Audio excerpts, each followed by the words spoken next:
1.20 क्या कह रहा है? कहते हैं a conducting sphere of radius 10 centimetre has an unknown charge if the electric field 20 centimetre from the centre of the sphere is 1.5 into 10 to the power 3 Newton per Coulomb and points radially inward. What is the net charge on the sphere? क्या बोला है? And conducting sphere of radius 10 centimetre. देखो ध्यान से, एक sphere है. Conducting sphere का मतलब हमने बताया था, कंडक्टिंग मतलब जो भी चार्ज देंगे वो इसके आउटवर्ड सरफेस पे होगा और इसका रेडियस दिया है आपका 10 सेंटीमीटर.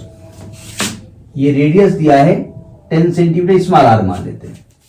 तो स्मॉल आर दिया है 10 सेंटीमीटर. यूज होना है नहीं होना हमको नहीं मालूम, फिलहाल लिखे जा रहे हैं. ठीक है.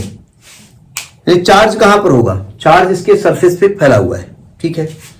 फिर कह रहे हैं कि if the electric field 20 centimetre from the centre of the sphere is given, मतलब इसके सेंटर से 20 सेंटीमीटर दूर यहां पर इलेक्ट्रिक फील्ड गिवन है, यानी ये कैपिटल आर डिस्टेंस पर है. कैपिटल आर कितना है? 20 सेंटीमीटर. मतलब कैपिटल आर दिया है 0.2 मीटर पे. जो इलेक्ट्रिक फील्ड गिवन है वो गिवन है आपका 1.5 into 10 to power 3. 1.5 into 10 to power 3 newton पर कूलम. और कह रहे हैं कि एंड पॉइंट्स रेडियली इनवर्ड, मतलब ये इनवर्ड है, मतलब जो डायरेक्शन ये इलेक्ट्रिक फील्ड है एक्चुअली अंदर की तरफ है, यानी ये इनसाइड द स्फीयर आ रहा है. अगर इनसाइड द स्फीयर आ रहा है तो यहां कौन सा चार्ज हो रहा है? ये निगेटिव चार्ज यहां हो रहा है, तभी तो ऐसा होगा. सही कह रहा हूं ना? तो आप पहले electric field due to point charge का फॉर्मूला क्या होता है?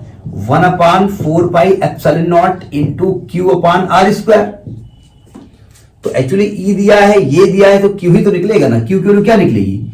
ई into 4 pi R square, 4 pi epsilon not into R square.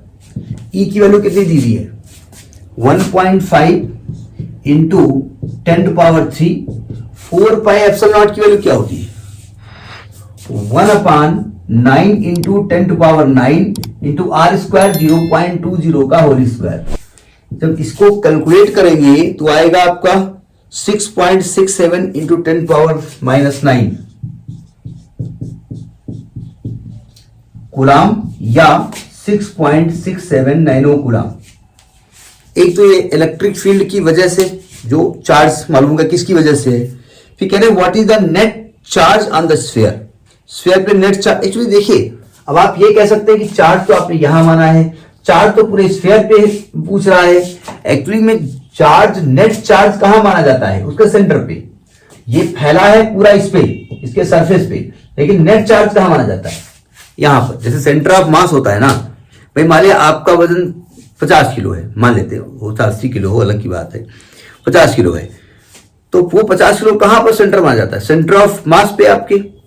अब सेंटर ऑफ मास आपकी नाभि है, मान लिया हमने चाकू लिया, आपकी नाभि काट ली, उतना पार्ट काट लिया और जाके चक्की पे तौला है, तो 80 किलो निकलेगा क्या? नहीं निकलेगा ना. वो एज्यूम्ड होता है, टोटल मास वहां सेंटर होता है. तो जैसे मान लिया ये हमारी बॉडी है, ये हमारा सेंटर ऑफ मास है, तो अगर पूरी बॉडी पे 2-2 किलो आप रख दो 50 किलो, तो पूरा 50 किलो वही एक्ट करेगा. तो चार्ज पूरे स्फीयर पे जरूर फैलेगा, लेकिन एज्यूम कहां पे होगा? वो सेंटर पे होगा. ठीक है. तो कहते हैं कि आप टोटल चार्ज बताओ. चार्ज तो निकल आया.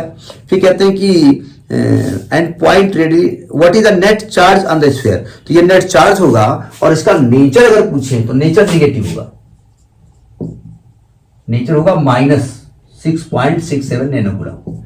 माइनस क्यों होगा?